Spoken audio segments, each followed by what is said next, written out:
Bienvenidos.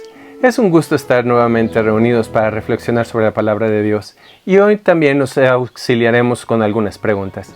Comenzaremos en el pasaje en Juan capítulo 20 a partir del versículo 14. Es un pasaje donde María Magdalena está yendo a buscar a Jesús en la tumba. Ella piensa que todavía está ahí muerto Jesús, pero él ya había resucitado.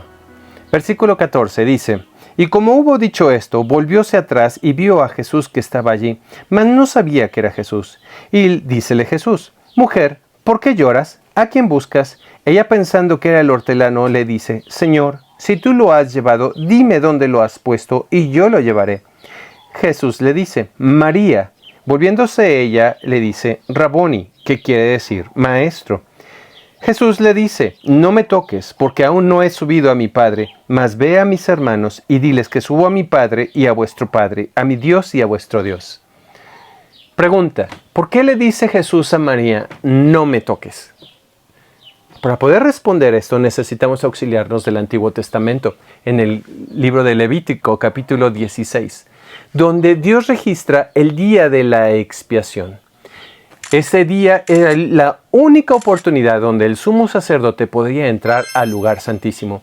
Y Dios dio lineamientos específicos que necesitaba cumplir el sumo sacerdote para poder entrar al lugar santísimo. Uno de ellos era que lavara su cuerpo con el agua que estaba en el lavacro del tabernáculo. Otro era que se vistiera de lino. El lino representa la santidad. Es decir, no podía tener ninguna inmundicia el sumo sacerdote, porque iba a entrar hasta el lugar santísimo. ¿Qué había en el lugar santísimo? En el versículo 2 del capítulo 16 nos dice que estaba la presencia de Dios y estaba su gloria, kabod, de Dios, la gloria de su presencia. Entonces, ¿qué tenía que hacer el sumo sacerdote durante este día de la expiación? Tomar un becerro por los pecados de él y un macho cabrío por los pecados del pueblo, y sacrificarlos en el altar de los sacrificios que estaba en el atrio del tabernáculo. Y tomaba la sangre de estos animales y la llevaba hasta el lugar santísimo. Era la única vez en el año que el sumo sacerdote tenía permitido entrar al lugar santísimo. Y una vez que estaba dentro del lugar santísimo, con su dedo tomaba la sangre de esos animales que habían sido sacrificados y la rociaba sobre el propiciatorio. El propiciatorio era el séptimo mueble del tabernáculo, que estaba puesto como una tapa sobre el arca. ¿Qué había dentro del arca? Dentro del arca estaban las tablas de la ley rotas. Es decir, el pueblo de Israel había quebrantado los 10 mandamientos de Dios. Estaba la vara de Aarón que había reverdecido, que tenía el nombre de Dios escrito en ella, que significa el gobierno de Dios. El pueblo de Israel se había rebelado contra el gobierno de Dios. Cada rato se estaban quejando por donde los conducían en el desierto, en su salida de Egipto a Canaán. También había una urna que contenía maná. El pueblo de Israel también pecó contra el maná, es decir, se quejó de decir: ya estamos hartos de este pan tan liviano. Además estaba el libro de la ley que Moisés escribió, que tenía los principios, los preceptos, los estatutos de la ley de Dios, y también el pueblo de Israel había pecado contra todo esto. ¿Por qué Dios estaba pidiendo que pusiera el sumo sacerdote sangre sobre el propiciatorio una vez en el año? Porque a través de la sangre Dios vería desde el cielo y vería restaurado aquello que el pueblo de Israel había quebrantado, aquello contra lo cual había pecado. Solo que el sumo sacerdote lo tenía que hacer año con año, porque la sangre de estos animales era una sangre imperfecta, no tenía la capacidad de borrar los pecados del pueblo de Israel, solo los cubría. Una cosa que hacía el sumo sacerdote era confesar los pecados del pueblo al poner sus manos sobre la cabeza de estos animales sacrificados, y los pecados de él y del pueblo eran traspasados sobre estos animales, tomando el lugar este animal de aquellos que habían pecado. Recordemos que dice la palabra de Dios en Ezequiel 18:3: el alma que pecare, esa morirá, porque la paga del pecado es muerte. Entonces, alguien tenía que tomar el lugar de aquellos pecadores, y en este caso estaban los animales sustituyendo a las personas. Ahora, regresemos al cuadro, a la escena con Jesús. ¿Qué está pasando aquí? Para esto necesitamos apoyarnos en Hebreos, capítulo 9, versículo 11, y dice así: Mas estando ya presente Cristo, sumo sacerdote de los bienes que habían de venir, por el más amplio y más perfecto tabernáculo, no hecho de manos, es a saber, no de esta creación. Es decir, Jesucristo iba a entrar a un tabernáculo no construido por el ser humano, es decir, no en el tabernáculo que hizo Moisés, no en el templo que construyó Salomón, o no en el templo que reconstruyeron después de que regresaron de la cautividad de Babilonia. Versículo 12. Y no por sangre de machos cabríos ni de becerros, mas su propia sangre entró una sola vez en el santuario. Es decir, llevando su propia sangre iba a entrar en el lugar santísimo, como lo hacía el sacerdote en el Antiguo Testamento, llevando la sangre, para ponerla en el propiciatorio para la redención de los pecados. Entonces, esa es la razón por la cual Jesús le dijo a María: no me toques. Eso nos da a nosotros una gran esperanza. ¿Por qué? Porque a pesar de que Jesús iba a cumplir esta tarea que había sido designada por el Padre desde la eternidad y que era de suma importancia para la salvación de todo ser humano que ha venido sobre esta tierra, había una persona ahí clamando y buscándolo con sinceridad, con honestidad, expresando su necesidad que tenía de Jesús. Y Jesús se detuvo en medio de esta tarea tan crucial para poderle ministrar. Eso nos deja saber a ti y a mí que no importa la situación que tú estés atravesando, cuando tú te acercas a Jesucristo, cualquiera que sea tu necesidad, Él se va a detener ahí para ministrarte, para ayudarte, para consolarte. Si Él lo hizo antes de poner su sangre y se detuvo con María, cuanto más ahora que ya lo hizo, ¿cómo no se va a detener para venir a tu vida? Siguiente pregunta. ¿Por qué la sangre de Jesucristo que fue derramada en la cruz hace 2000 años hoy nos puede limpiar de nuestros pecados? Apoyémonos en Levítico 16:2. Donde dice: Y Jehová dijo a Moisés: Di a Aarón tu hermano que no en todo tiempo entre en el santuario del velo, adentro, delante de la cubierta que está sobre el arca, para que no muera, porque yo apareceré en la nube sobre la cubierta. Esa nube es la gloria de Dios. Veámoslo también en Éxodo 40, versículo 34. Entonces una nube cubrió el tabernáculo del testimonio, y la gloria de Jehová hinchió el tabernáculo. Y no podía Moisés entrar en el tabernáculo del testimonio porque la nube estaba sobre él y la gloria de Jehová lo tenía lleno. Esta gloria es la gloria Kabod. Es una gloria eterna que es por siempre y para siempre. Es omnipresente. Es omnipotente. Esta es la gloria de resurrección y es la gloria de la presencia de Dios. Es la gloria que da vida.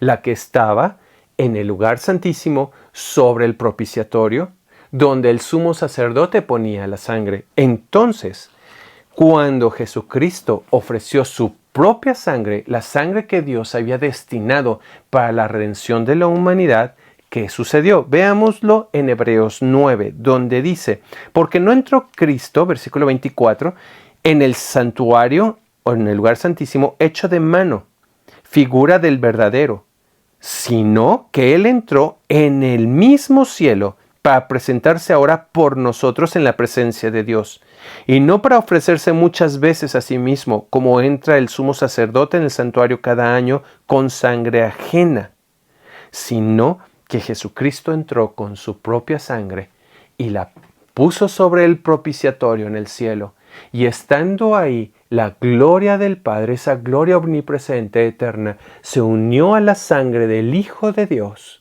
Y ahora esa sangre es omnipresente. Y por eso ahora tú puedes confesar tus pecados. Yo puedo confesar mis pecados. Y la sangre de Jesucristo tiene el poder de limpiarnos. También esa sangre se extiende al pasado. Y todas aquellas personas que confesaron sus pecados en el Antiguo Testamento y que fueron cubiertos por la sangre de animales, ahora esos pecados no están cubiertos. Esos pecados han sido borrados y limpiados porque la sangre de Jesucristo también se extiende hacia el pasado porque es hecha omnipresente. Vayamos a nuestro siguiente pasaje, que es en el Evangelio de Juan capítulo 12, versículo 1. Dice así: Y Jesús 6 días antes de la Pascua vino a Betania, donde estaba Lázaro, que había sido muerto, al cual había resucitado de los muertos. Pregunta: ¿conoces algún Lázaro que tenga 2000 años o más de edad? Si no lo existe, entonces, ¿qué pasó con este Lázaro que había resucitado Jesús? Continuamos leyendo en el versículo 9. Entonces mucha gente de los judíos entendió que Jesús estaba allí, y vinieron no solamente por causa de Jesús, mas también por ver a Lázaro, al cual había resucitado de los muertos. Consultaron asimismo los príncipes de los sacerdotes de matar también a Lázaro, porque muchos de los judíos iban y creían en Jesús por causa de él. A ver, Jesús resucitó a Lázaro, a la hija de Jairo, al hijo de la viuda, y volvieron a morir. ¿Por qué? ¿Y con qué lo resucitó? ¿Cuál es la diferencia de la resurrección de Jesús? Ya hemos hablado de que hay una gloria de resurrección, que es la gloria Kabod. En Juan capítulo 1, versículo 14, nos dice: y aquel verbo fue hecho carne y habitó entre nosotros, y vimos su gloria, gloria como del unigénito del Padre, lleno de gracia y de verdad. Es decir, el Hijo tenía su propia gloria con la cual Dios lo equipó. Entonces, con esa gloria que tuvo un inicio, como el Hijo tuvo un inicio, vino a esta tierra y estuvo cumpliendo el plan de Dios para redimir a la humanidad y lo que Él había planeado que su Hijo hiciera a cada instante aquí en la tierra. Dentro de esos planes estaba que resucitara muertos. Por ejemplo, cuando vinieron los discípulos de Juan el Bautista y le preguntaron: ¿tú eres el Salvador del mundo, el Cristo, el que estamos esperando?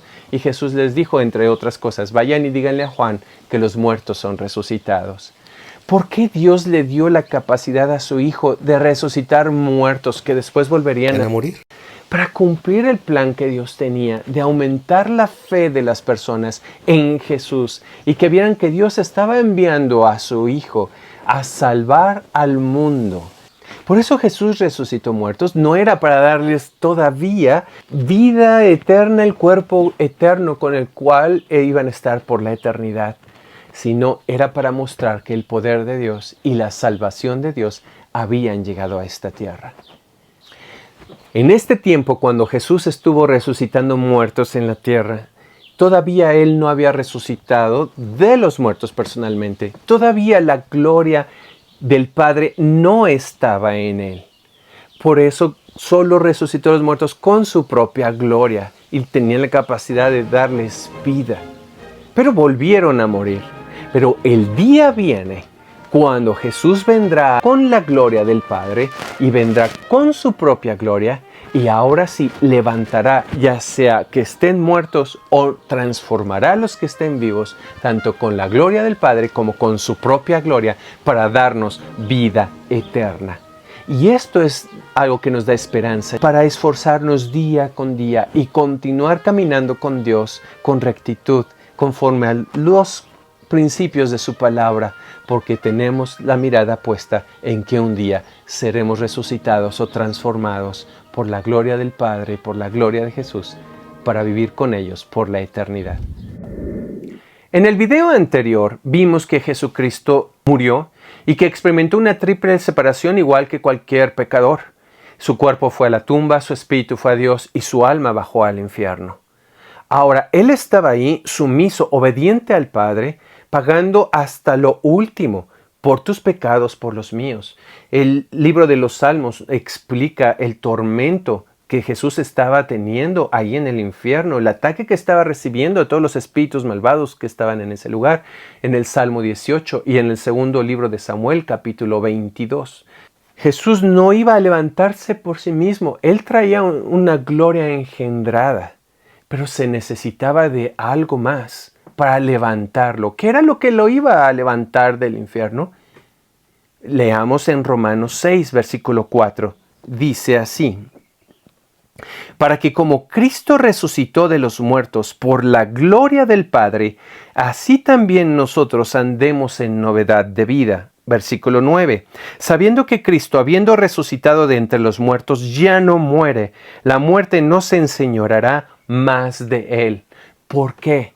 Porque el Padre descendió desde los cielos hasta el infierno y tomó su propia gloria, la gloria Kabod, la gloria no engendrada del Padre, para levantar el alma de su Hijo de en medio del infierno, de en medio de los tormentos que estaba pasando por ti y por mí, levantar el cuerpo de Jesús en la tumba y regresar el Espíritu de Jesús que estaba en sus manos y unirlos y volverlos a ser uno, y que el Hijo volviera a vivir por siempre y para siempre y no volver a experimentar una muerte. Jesús es más que un maestro, más que un rabino, es el Hijo de Dios resucitado, y eso es lo que nos da esperanza y eso es lo que nos da celebración constantemente de que nuestro Señor resucitó.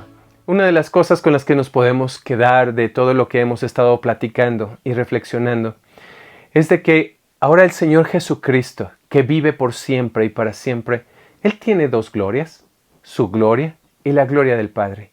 Y está la promesa que un día vendrá a resucitar, a levantar a los muertos, y los que estén vivos cuando Él venga, ser transformados, para ahora sí una resurrección eterna por estar con Él. Y eso es a lo que a nosotros nos da esperanza. No nos da esperanza lo que tenemos o lo que hacemos o quiénes somos. Nos da esperanza lo que Jesucristo y el Padre han hecho por nosotros. Segunda de Corintios capítulo 3 versículo 18 nos dice: Por tanto, nosotros todos, mirando a cara descubierta como en un espejo la gloria del Señor, somos transformados de gloria en gloria en la misma semejanza como por el Espíritu del Señor.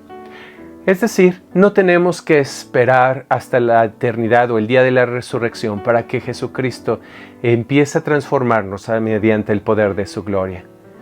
Cada vez que tú confiesas tus pecados, cada vez que adquieres la palabra de Dios, cada vez que absorbes el carácter de Jesucristo de bondad, de paz, de misericordia, de santidad, vas siendo transformado y la gloria del Señor va aumentando y aumentando en ti. Y va haciendo cambios para que un día estemos listos para vivir con Él. Y mientras estamos en esta tierra, en esta vida, la gloria de Dios haga una impresión en otras personas para que también puedan acercarse a Jesucristo por medio de tu influencia, por medio de tu vida. Agradezco que hayas estado conmigo meditando sobre la palabra de Dios. Nos vemos en la próxima.